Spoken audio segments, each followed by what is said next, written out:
dinda dari dinda dinda daida. Over dinda dinda dari dinda dinda daida. Over dinda dinda dari dinda dinda daida. Over dinda dinda dari dinda dinda daida. Over dinda dinda dari dinda dinda daida. Over dinda dinda dari dinda dinda daida. Over dinda dinda dari dinda dinda daida. Over dinda dinda dari dinda dinda daida.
Curiozitatea omului e mare și odată intrat pe poarta Șolomanții, nu mai pot scăpa așa ușor, că pe dinăuntru spirite de foc care dansează și aghiuță le stăpânește pe toate.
și totuși n-am întâlnit.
Lumea zi și că pașa-i sfântă și atunci când se luptă binele cu rău, nu mai mult rău face.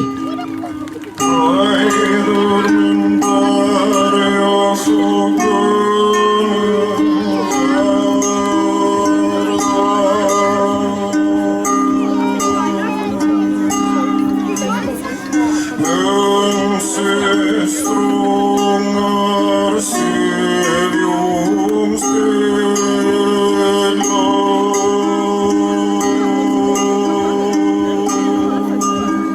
Skälvig dras in så stång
Of, dragii mei, o luptă duși în fiecare, din moși strămoși și până la apus.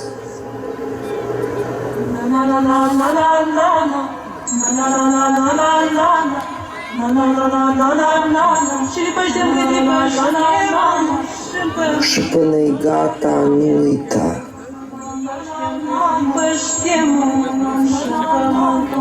De acolo vin ei, ascunși sub chipul unui șarpe.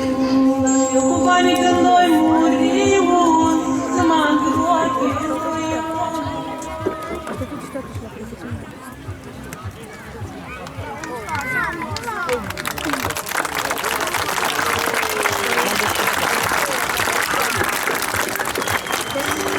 Mulțumim foarte mult pentru aplauze. Noi am fost Ordinul Solomonarilor din Suceava, spectacolul s-a numit Șolomanța și am vrut să vă povestim cum se creează solomonarii în școala de solomonărie, acești vrăjitori care existau în zona noastră.